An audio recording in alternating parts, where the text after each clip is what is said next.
पनडुब्बी को अंग्रेजी में सबमरीन कहा जाता है। ये एक ऐसा जलयान जिसे वाटरक्राफ्ट कहते हैं। ये पानी के अंदर तैनात होता है और समुद्र की अथाह गहराइयों में बखूबी काम करता है। इसमें कई सैनिक एक बार में रह सकते हैं। नौसैनिकों का जीवन आसान नहीं होता। इनके परिवार वाले बताते हैं कि इनकी जिंदगी बड़ी कठिन होती है। जब वो किसी मिशन पर जाते हैं तो ये मिशन 20 या 30 दिन के लिए होता है और कभी कभी तो लगातार 45 दिन तक वो काम करते हैं। परिवार वालों को बस इतना पता होगा कि वो ड्यूटी पर जा रहे हैं, इससे ज्यादा और कोई जानकारी नहीं होती। परिवार को ये भी पता नहीं होता कि वो कितने दिन के लिए कहाँ जा रहे हैं और कब वापस आएंगे। उनके अभियान की जानकारी सिर्फ नौसेना के मुख्यालय को होती है। नौसैनिक अपने परिवार से दूर पानी के भीतर रहते हैं। जब वो पनडुब्बी के भीतर होते हैं तो नहाना तो दूर, दाढ़ी बनाने का मौका भी उन्हें नहीं मिलता। नौसैनिक अगर 30 दिन के लिए पनडुब्बी में है तो उन्हें मुश्किल से 3 बार नहाने का मौका मिलता है, और वो भी सबकी सहमति के बाद, क्योंकि हर नौसैनिक को प्रतिदिन 3 से 4 मग पानी मिलता है। ब्लेड जैसी चीज का इस्तेमाल करना सख्त मना है, इसलिए जितने भी दिन वो पानी के अंदर है उन्हें बिना दाढ़ी बनाए ही रहना पड़ता है।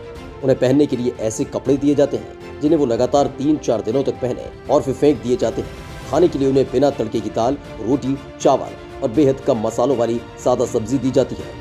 पनडुब्बी में खाने का सामान बेहद सीमित होता है। अगर ताज़ा खाना न हो तो उनके पास पहले से टिफिन में पैक भोजन होता है जिसे कभी भी इस्तेमाल किया जा सकता है। खाना बनाते समय इस बात का ध्यान रखा जाता है कि ज़्यादा धुआं न उठे, इसलिए खासतौर से सादा खाना बनाया जाता है। दाल में छोंका इसलिए नहीं लगाया जाता क्योंकि अगर छोंका लगा तो धुआं उठेगा और लपटे भी। पनडुब्बी जब भी समंदर के अंदर होती है तो उसके साथ डॉक्टर और प्राथमिक चिकित्सा का सामान साथ होता है, क्योंकि किसी को उल्टी या चक्कर जैसी परेशानी होती है तो तुरंत इलाज किया जा सके।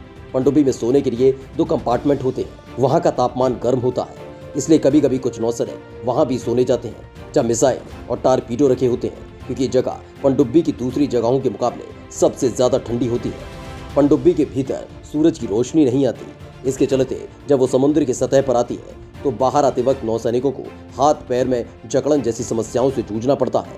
गहरे समुद्र के भीतर लगातार अभियान पर चलते रहने से उनके कानों पर भी काफी असर होता है, इसलिए पनडुब्बी के भीतर सैनिक अपने कानों का खास ख्याल रखते हैं।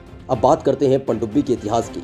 दुनिया में सबसे पहले पनडुब्बी का निर्माण एक डच वैज्ञानिक द्वारा 1602 में किया गया, जबकि पहली सैनिक पनडुब्बी टर्टल 1775 में बनाई गई। ये पहली ही पनडुब्बी समुद्र की अथाह गहराइयों में सभी तरह के सैनिक कार्य कर सकती थी।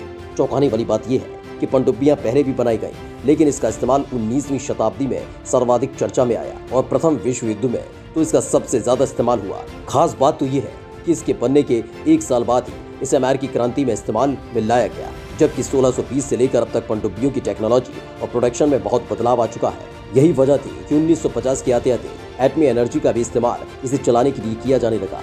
बाद में डीजल से भी चलने लगी। तकनीक और एडवांस हुई और इसके बाद समुद्री जल से ऑक्सीजन लेने वाली पनडुब्बियां भी बना ली गई। यकीनन ये किसी क्रांति से कम नहीं था। आपको जानकर आश्चर्य होगा कि आधुनिक पनडुब्बियां कई सप्ताह या महीनों तक पानी के भीतर रहने में सक्षम हो चुकी हैं, और आज तो एडवांस टेक्नोलॉजी ने इसे बेहद सुविधाजनक बना दिया है। वैसे भी पनडुब्बियों के भीतर सभी तरह की सुविधाएं मौजूद होती हैं। दरअसल पनडुब्बियों ने विश्व का राजनीतिक मानचित्र बदला है। यही वजह है कि आज ये किसी भी देश की नौसेना का सबसे अहम हथियार बन चुकी है। हालांकि इससे पहले द्वितीय विश्व युद्ध के समय भी पनडुब्बियों का इस्तेमाल सामान को एक स्थान से दूसरे स्थान तक ले जाने के लिए किया जाता था। खास बात यह है कि आजकल ये पर्यटन के लिए भी इस्तेमाल में आ रही हैं। ब्यूरो रिपोर्ट, माई भारत।